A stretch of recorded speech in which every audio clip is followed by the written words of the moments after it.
Welcome to Voice for Infection Prevention, where we explore the latest developments, challenges, and insights in the field of infection prevention and control. With a passion for promoting patient safety and healthcare excellence, we're excited to bring you engaging discussions with experts, leaders, and innovators in the field. So whether you're a seasoned professional or just beginning your journey in infection prevention, welcome to the conversation. This is Voice for Infection Prevention. Welcome back to Voice for Infection Prevention. Today I'm joined by Kelly Zabriskie, whose career journey is a perfect example of how taking chances and continuous learning can lead to leadership in infection prevention. Kelly started her career in microbiology and with no prior hospital experience, took a leap of faith into infection prevention when a nurse leader saw her potential and gave her a chance. That decision has led to a 2-decade career in the field, progressing from solo infection preventionist to a system-wide leadership position overseeing multiple hospitals. In this conversation, Kelly shares her experience breaking into infection prevention as a non-nurse, how she earned her CIC certification in just 4 months, and the challenges of transitioning from hands-on IP work to high-level strategy and leadership. She also discusses the importance of mentorship, professional development, and ensuring infection preventionists have a seat at the table in hospital leadership. Stay tuned. This episode is full of valuable insights for anyone looking to grow in infection prevention. This episode is sponsored by Clutch Recruitment, the leading recruiting firm in the country, recruiting exclusively within infection prevention and control. All right, so I'm going to hop in and start this off pretty much the same way that I've started all of these conversations. And I'm curious to know if you're like everyone else and just kind of fell into infection prevention, or if you went to school and jumped right into an infection prevention role. How did you discover the industry? Right. So this is always a good question. So again, like probably mostly everyone else, I did not start my career as infection prevention. I actually was doing microbiology work previously. And I had a really good friend who said, hey, there's this job at my hospital that I think you would probably love. And she told me it was called infection prevention. And I was like, that's interesting. And I always really enjoyed, microbiology, and I always was into science and medical things. So I researched the position a bit, and I thought, this is really something that I'd like to do. I always liked helping people. I always liked solving problems. So I decided to apply for the position with, again, her support behind it. And it was actually an acute care rehab, inpatient rehab hospital. And so I applied, and ironically, I had a really amazing nurse leader who was at that acute rehab, who really took a chance and said, you have an interesting background. I had worked at doing a lot of things around, like I said, microbiology and testing and rounding. So she gave me an opportunity. And really that's what started. It was in 2009. 2004. Sorry. 2004, I started there.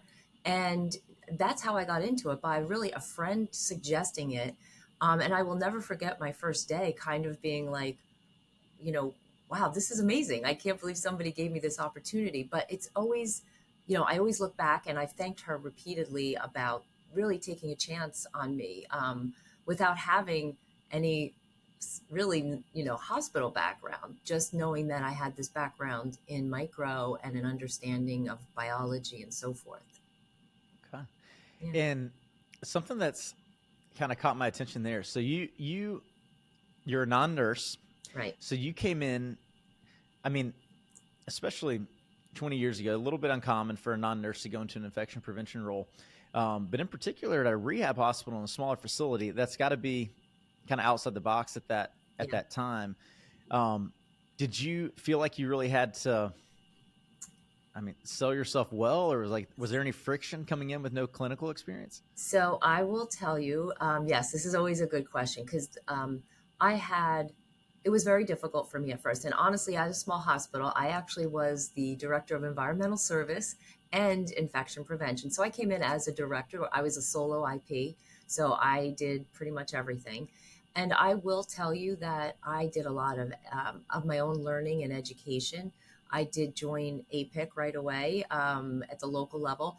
But I will tell you, at that time, I was a little, I felt a little out of my element initially. I was one of the very few. There was another person or two at APIC who was similar to me, not a non-nurse. But in my first hospital, this rehab hospital, they were open, but I did really delve into everything. It took me a while to, you know, get accepted.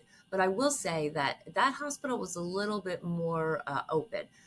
When I did transition a few years later into acute care, um, that's kind of where it really was a little bit more challenging for me, even though I had at that time, I was not certified at that point, but I had 4 years experience going into my acute care role. And I will tell you that I was the first non-nurse that they did give me a chance there, but they told me that I had 12 months to get certified, and if I didn't get certified, that I would not have a job. Um, I did get certified within about 4 months, but so it was a challenge, and I will say that I did have to win over a lot of people with diligence, really making sure I was on point with everything, especially in the OR. Was when I was in transition to the acute care, making sure in the OR I had my I's dotted, T's crossed, because there was some hesitancy on my abilities. But I will say over time, we all worked it all out. And I think that's what really helped is never acting like I knew everything. I always reached out and said, I'm open, I want to learn. But here's what I know. Here's what my background helps bring to the table. So I feel like that really did help. And I think actually working in the rehab to start out, because it was an acute care hospital, I feel like that helped me really establish a little bit of confidence in what I could do. And at the rehab hospital, they were very open. I didn't have as many challenges until I got to the acute care hospital. Gotcha. And then at the rehab facility, so that was your first exposure to an infection prevention role. Did you feel like you knew what job you were applying for? First off, when you were interviewing, did you feel like you had a pretty good concept of what you were going to do? And then did that stay the same, or were your eyes kind of wide open first week of work? So no, I will tell you that I was pretty shocked. I think when I researched the position, because again, I had never heard of this position, but this wonderful friend who just thought I could, this was a great opportunity for me, which it was. I was really shocked. I will be honest. I still can remember. I had their occupational health nurse was who trained me, and she was wonderful, very patient, and she encouraged me a lot. But I can remember sitting there, and a phone call came in, and she's like, "Okay, you have to take this call and answer this." And I still remember it was a question about MRSA, and thinking, "Oh my gosh, I'm on. I got to do this." And that first week, it was like being thrown in. And again, I had researched. I had all my documents, my books. I remember going to Barnes and Noble, I think, and buying a book on, healthcare microbiology. I think it was just making sure I had everything. So it was interesting. It was much more than I had ever thought. I couldn't believe everything that was going to fall under me at that point. But I was up for a challenge, so I loved it. Okay. All right. And then, so you did this for 4 years, you shifted over to acute care. So I'm curious that transition, because I will say on the recruiting end, it's often difficult for somebody coming from rehab to be seriously entertained for an acute care role. Because the people that we talked to, apparently that transition can be difficult. And in fairness, a lot of times you're talking with HR teams that really don't know what that really looks like. So I'm curious to hear from your perspective. Was that an easy transition from you? Do you understand why people would be hesitant to hire into acute care from rehab? And then, how was that transition for you? So I do again, I will tell you, I have been very fortunate to have really good people that have given me opportunities. So the acute care hospital I went to, I actually got to work with one of the IP director at the hospital, because it was very close proximity to the rehab hospital. We actually shared an ID physician. So the director at this acute care hospital really did mentor me and helped me through while I was at the acute care hospital. So I will say that I kind of bugged her and always said, hey, if there's a position, let me know. I'd be interested. And so eventually down the line, she did have a position, and again, took that chance on me. But coming in, there is a lot more, because again, I didn't deal with sterile processing.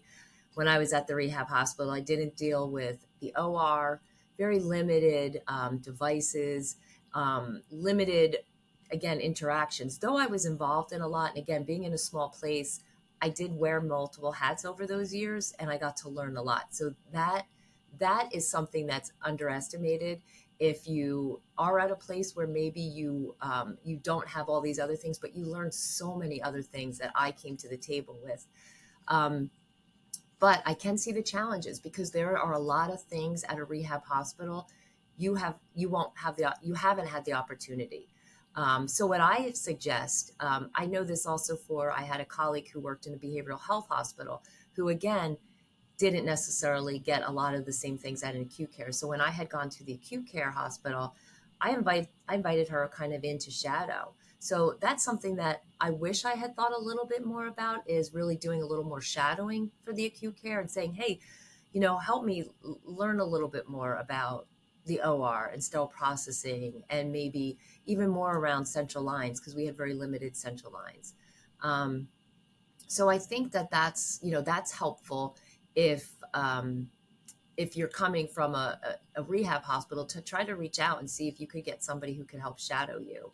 That you could shadow them. I have offered that opportunity to others as well, just because knowing from where I came from, and having a colleague who had that same challenge, how important it is to kind of learn those things, because it is different. Again, and I think I didn't realize again how different it was going to be, but having the experience, I knew how to research infections. I knew how to use an electronic medical record, or actually at that point I guess it was paper, but using the medical record. So you can bring those skills, but you have to be. My feeling is I was like a sponge. I had to be open and not think I knew everything, and be ready to embrace those different pieces, and be open to again, hearing what other people had to say. Yeah.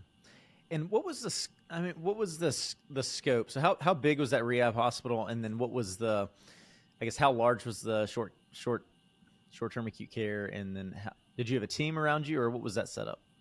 So at the rehab hospital, it was about, I'm trying to think, we had a short-term acute care. We had a brain injury program that we actually even had an off-site program. We had some off-site rehab locations that was under me. At the rehab, it was just me. So I was by myself. When I went to so I kind of did it all. And I was over EVS at that time too. So when I went to the acute care, I was a part of a team, which was great. So I was an IP, I was part of a team. I had a wonderful director and teammates who all were nursing backgrounds. So they really helped, educate me, and I could provide them some micro experience. And so we really did work well together.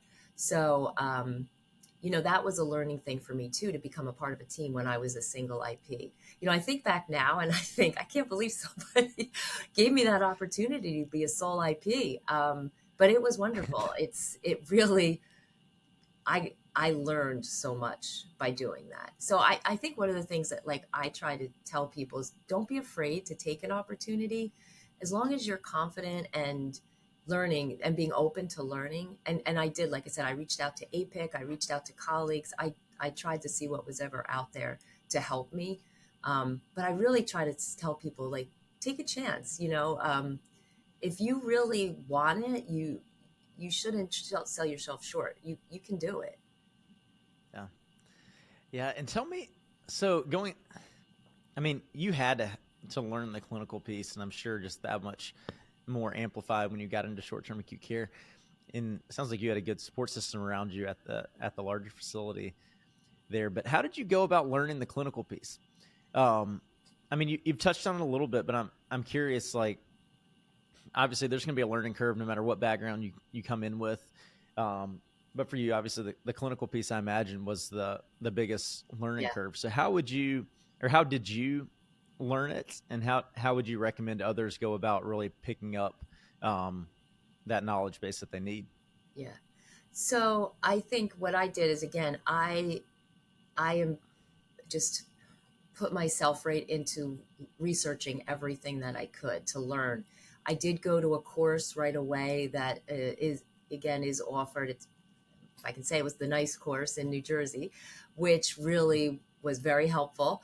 And that's really what helped me to get a little piece of everything. So those courses, I think it's really important that you take advantage of whatever courses are available to you, whether it's, now online, if it's in person. I personally felt the in-person part was invaluable. I met a lot of other IPs, which was helpful too. So I think that was really important. And then also, again, I took the definitions, took what I needed to learn. I talked to people. I really was into researching in the chart and learning. I had a lot of background being in biology as a major, with microbiology. I knew a lot about the body and the parts, and I was always into science.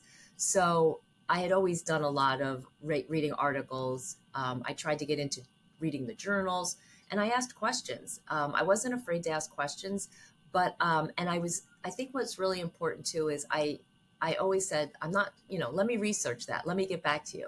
Because I think it's important to learn the clinical part, and also to make sure people listen to you, respect you, and realize um, you're a resource. I always wanted to make sure I never gave an answer that I wasn't 100% sure of. And I think people appreciated that. If I didn't feel I knew something, I would always say, let me get back to you. And I would research it. I would call phone a friend at this point after you start, reaching out. And that has really helped. It definitely was. That was the biggest part for me, was the clinical piece. But I think having a lot of background in, sciences, it helped me to kind of know what to look for, where to go.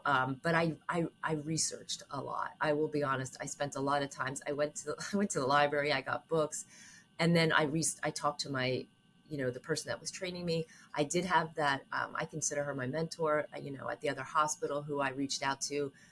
That was one of the things, is I had asked who could help train me, and they recommended I reached out to somebody, an IP leader who had been in the field for a while. And that really, I think, is important, is trying to get a mentor to help you is really invaluable. Oh. And then you mentioned getting your CIC within the first year there, and you got it in 4 months, which is great. I imagine the primary motivator was because you had to have it to keep your job. But I'm curious what your thoughts are on the certification itself. I mean, is that something you recommend people do as soon as possible, or is it really just letters on your name and doesn't mean much? Or what's your thoughts on the whole certification? So I do think certification. So again, when I was at the rehab hospital, I will be honest, they didn't really stress that very much. But once I got into acute care, that became a little bit more important. Again, now we're talking, I started the rehab in 2004. I got my certification. I think it was 2009. And I do think it's important. I think it shows that you have taken, you've researched things, you've taken a test, you have to keep it up. I think you do need time. I think you definitely, if you're a new IP, again, maybe you're a really quick learner, or depending on where you're located, maybe what your education status is, like what your ability is to learn. I definitely think you need at least 18 months to 2 years, really, to be able to get a handle on all the different pieces. Especially now, there's so many different types of surgeries, and we have so many different platforms for sterile processing, and so many different new and upcoming diseases and pandemic preparedness. There's a lot that you need to learn. So I do think that certification is important. I think it does help to show that you are dedicated to learning about the career, and you have to upkeep it with education. So I do, you know, I do think it's important to have a certification. I think it does show a proficiency, though I understand people don't have it, do continue to work, and they do a great job. So I'm not denigrating somebody that doesn't have it, but I do think it creates um, a good way to identify people who have reached certain points and then will keep up that learning to meet the recertification. And it looks like you stayed, and I've got your resume pulled up here, and it looks like you stayed in that role for three. Let's see. So you stayed in that role for 3 years and somehow set yourself up for a director role in your next position. So I'm curious what you did to pick up the management skills you needed for the next position, and really just set yourself up to be a good hire in your next role. So fortunately, there was a director position within the system I was working for. And what I had done there is, again, worked with my leader to get to try to just keep learning from her. I also, at the hospital that I ended up going to, which was in our system at the time, who had an opening, myself and my director at that hospital, they did not have a director for quite a while. And so I had volunteered to go over on weekends and kind of step in with my boss. We took turns. So I kind of got a handle on what was going on there. You know, I learned what they needed. I got to know people.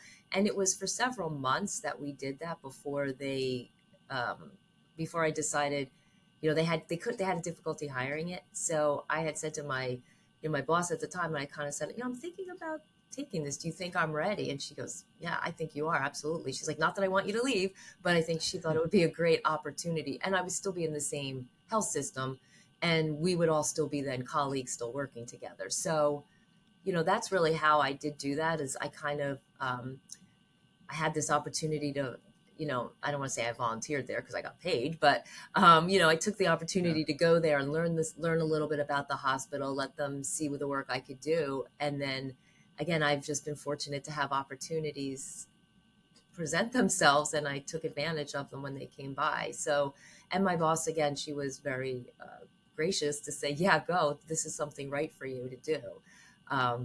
You know, it took me a little time to kind of say to her, are you okay if I do this? I don't want to leave you, but I would love to take this role on.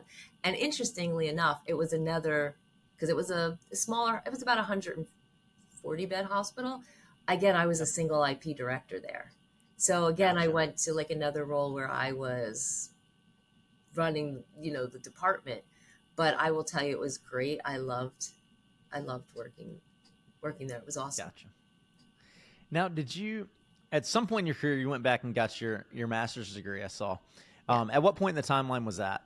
So I will tell you, it took me a while because, I wish I had done it earlier. I had children and it was difficult. To go back.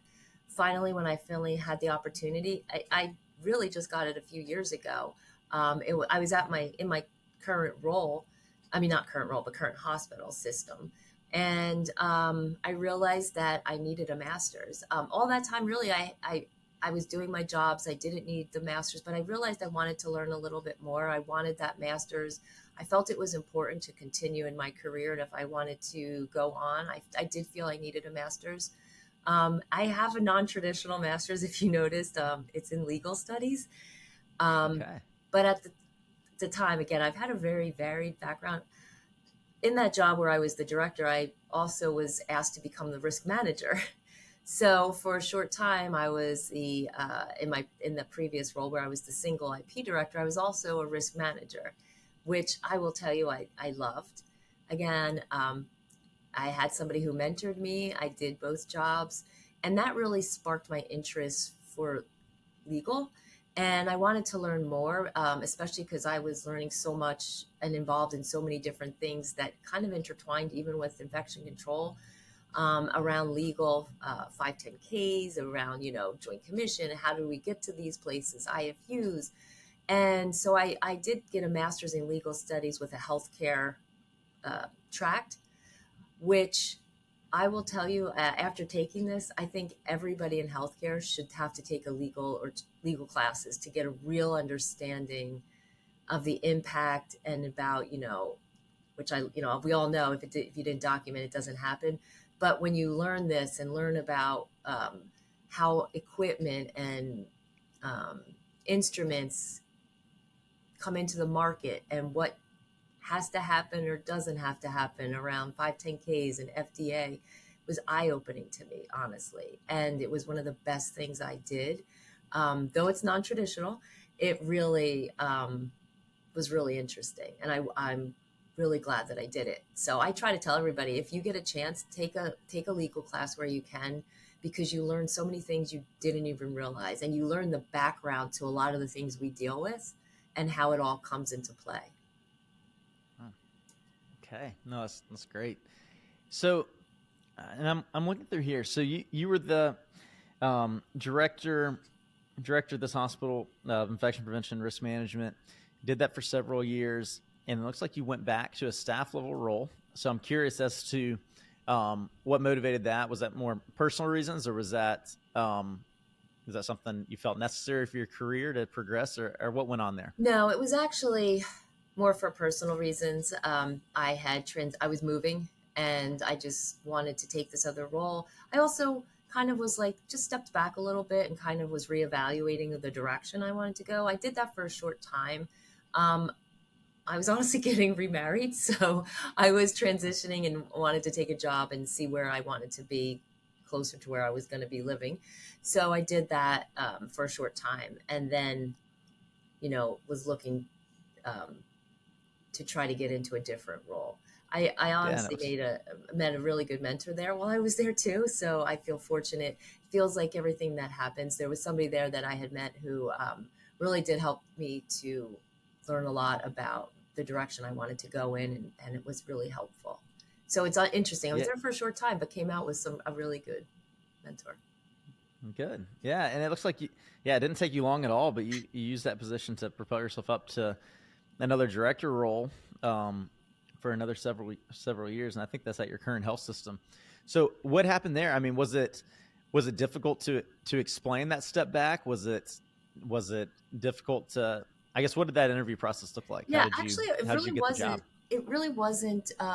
I just kind of explained that I wanted to take a step. I was just kind of reevaluating. I was moving down here, needed to get in a role. This was available. I was, I always kind of see like where it would go. I actually thought the job was going to be a little different than when I got there. So it kind of changed my thought a little bit, because I was hoping it was explained. I thought it was going to be a little different role, which it didn't turn out to be. So when this opportunity came out where I'm currently at, again, actually my colleague where I was at that hospital told me, you should be doing that job. And they kind of said to me, you should apply. So I did. And again, when I got there, I just explained that, this was the reason. I really concentrated mostly on my background. I said I took that role. It was a little different than what I had thought it was going to be, and wanted to get, realized quite honestly that I enjoyed being in, management and so forth. And that now that I was going to be living in this area, this job opportunity was perfect. And, again, that, I came into it at that role and stayed there for a while. It was it's a great opportunity. Yeah. And that was a big jump. I mean, you've gone from being either staff level or a sole preventionist up to being over 3 hospitals, and then probably managing a team for the first time. Yeah. So what was that like? I mean, did you get into it and realize you're doing a different job than you've done previously? Like how difficult was that? So luckily, when I was the EVS director, I actually had a staff then. So I had a staff of EVS, a team that I did when I was at the rehab hospital. I also at one point, because again, I tell you it was a small hospital, I also was over facilities too at one point. They gave me plan operations. So while I was at the rehab hospital, I had multiple teams that ended up reporting to me at different times. So I kind of utilized like that information to help drive it. And, it was a little different, but I loved working with the team. I always felt that, when I was at the single practitioner at the previous hospital I had been to as the director, I really felt like all the staff, as an infection preventionist, you're providing education, you're doing rounds, you're doing, even as a sole person, you're doing it all. And I felt like, honestly, everybody was my team. And this is kind of what I said in the interview, truthfully. As an infection preventionist, as a solo IP, I was doing education. I was reaching out to people. I was talking with people. So I felt that I kind of had some experience for doing that. Though they didn't directly report to me, I had to lead with influence on a lot of things, which is kind of what I utilized even with your own team, right?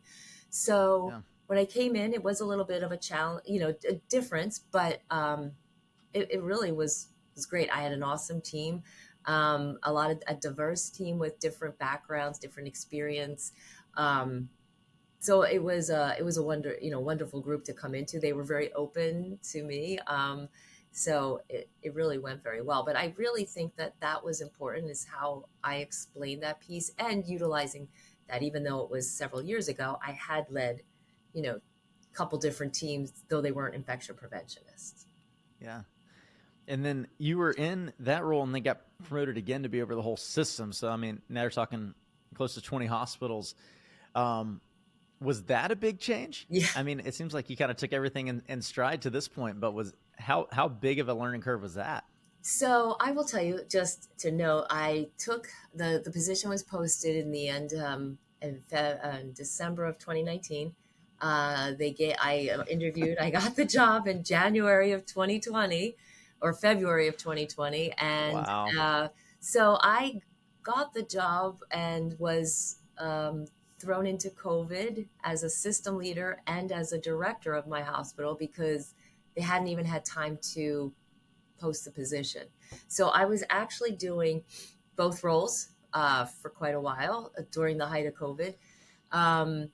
It was different for me because, I mean, what I've come to, over time, once COVID died down and I could actually meet people and realize what the role was supposed to be. The difference was, I like getting into the weeds, and I love being an IP. I love doing research and investigating and doing rounds. So the real challenge for me was realizing you have to take a step back, right? You're not in the weeds anymore necessarily, unless there's an outbreak or something, but you're there more to help and to direct and create. And that was, I'll be honest, that was a little difficult for me. Took me some time to realize that to take a little bit of a step back. So I think that was the biggest challenge for me. And it took time because I didn't start that way. I started with COVID, where myself and my ID physician handled for the enterprise all the COVID initiatives. So I almost really didn't have the role for how it should have been for quite a while. So I had to kind of feel like I had to almost double transition. And it did take some time to kind of realize, okay, you have to step back a little bit. You're doing things now, not COVID. You have to definitely lead with influence and help to hear things. And you have to give the opportunity to others to respond, and you need to be there to create at a higher level. So that is definitely something that I feel when people transition into that role, it is helpful to, sit back, look, evaluate. That has really helped. There's a good book that tells you about not delving in when you come in, give it the 90 days to evaluate and look at things. That is invaluable, honestly, so that you don't come in you don't come in hot and heavy. Right. You want to really make sure you're evaluating what's going on at your different hospitals in the different areas, and learn what's happening before you jump in and try to change. Yeah. And then now, so you've been in that role for 4 years, and it looks like you've undergone some title changes to the point to where, I mean, now you got the Enterprise VP title, which is not a common title in infection prevention. So I'm wondering, were you did you have to fight to get a new title or be recognized on that level? Or was that something your health system just really supported infection prevention and wanted somebody in that level, or kind of how did that play out? So again, an interesting story. It all was really through COVID. So it was a director, enterprise director of infection prevention when I first got the title. And then through COVID, again, I had a very supportive CQO, and that's who I reported to, and this a supportive system in general who really appreciated the work that myself and my ID physician had done, and really keeping things aligned. We also worked with the university. We have a university attached to our health system, worked with the university, worked with a whole bunch of others. We really, handled things pretty well. So about towards the end of I'm trying to think of when it was, in 2020, after going through a lot of that, they had said that I basically escalated, reached a certain level by handling all these things, and created that title for me and gave me the vice president of infection prevention for the system. I'm very fortunate. I appreciated, all the support that I got. There was a lot of support for infection prevention at my health system during that time.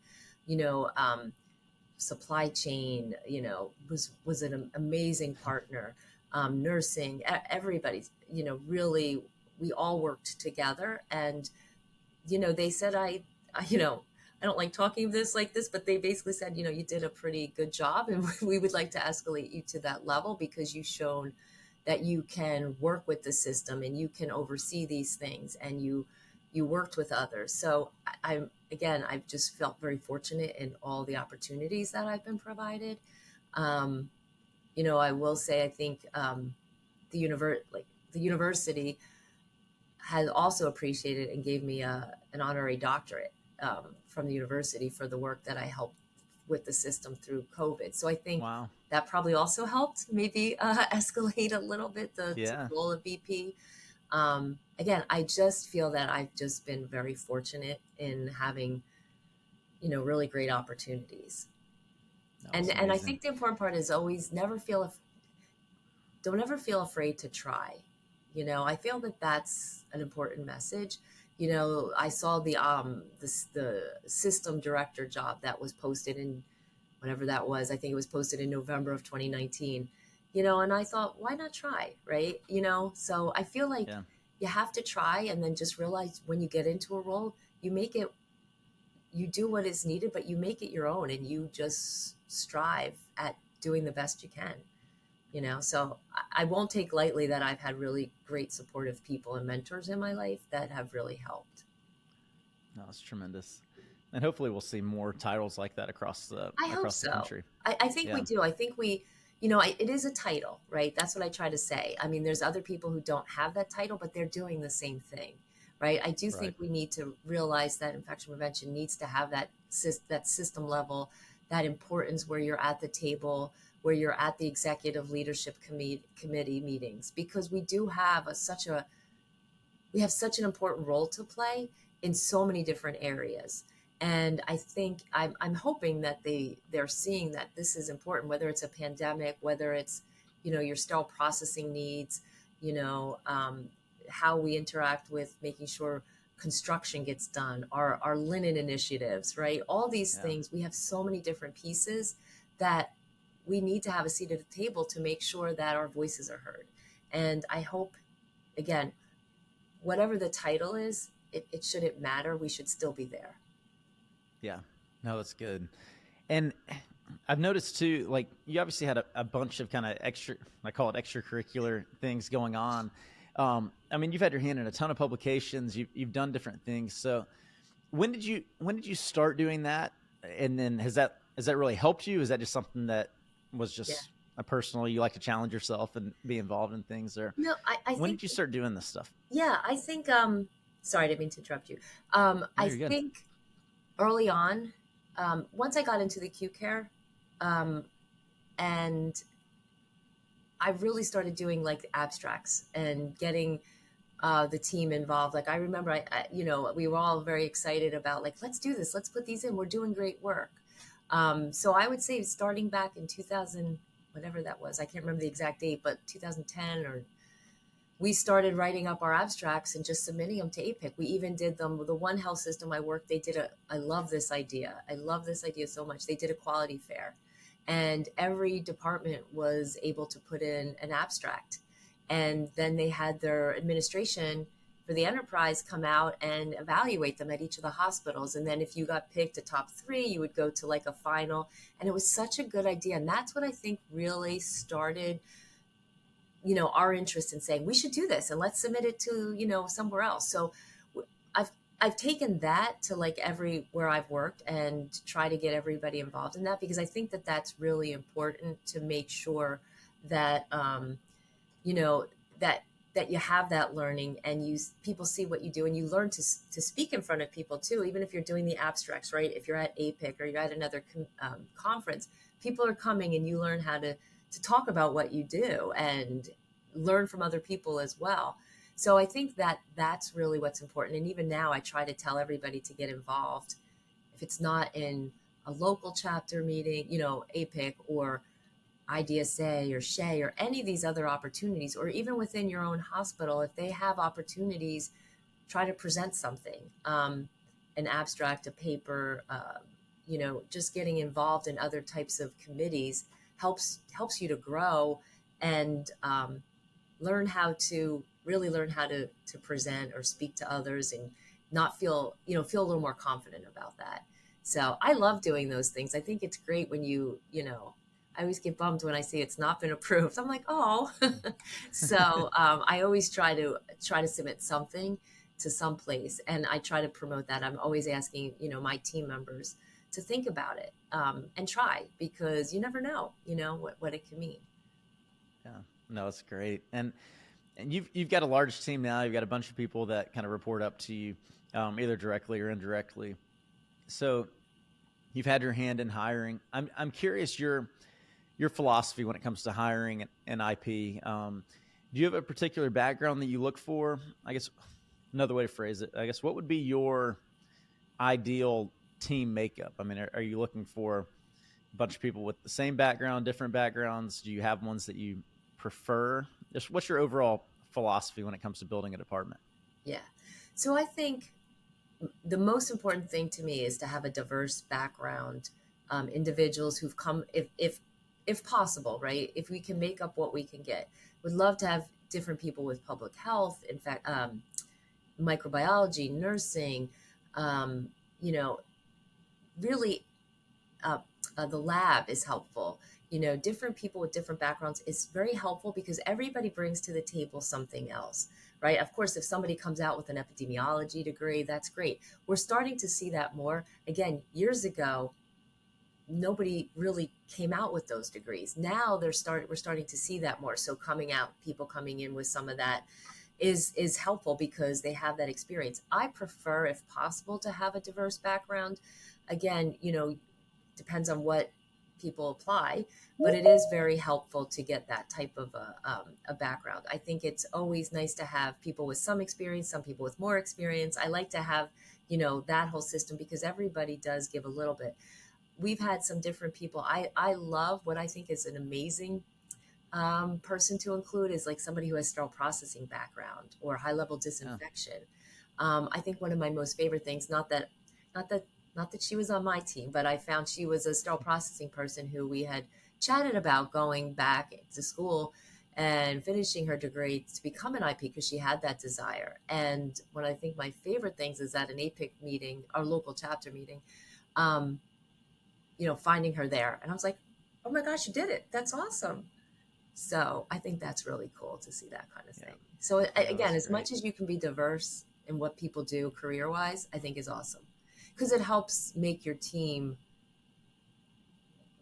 better if you have different people with different backgrounds and experience too. Like I said, it's nice to have new people, a couple people with some mid-careers, and then some people who have more experience because everybody can bring something to the table that way.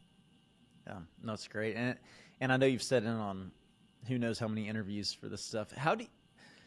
What in your mind makes a good IP? Like when you're evaluating somebody and kind of figuring out what makes them tick and what motivates them, like, are there any particular personality traits or skill sets that you kind of look for or like try to hear and be like, okay, yeah, she like they are going to be good? Yeah.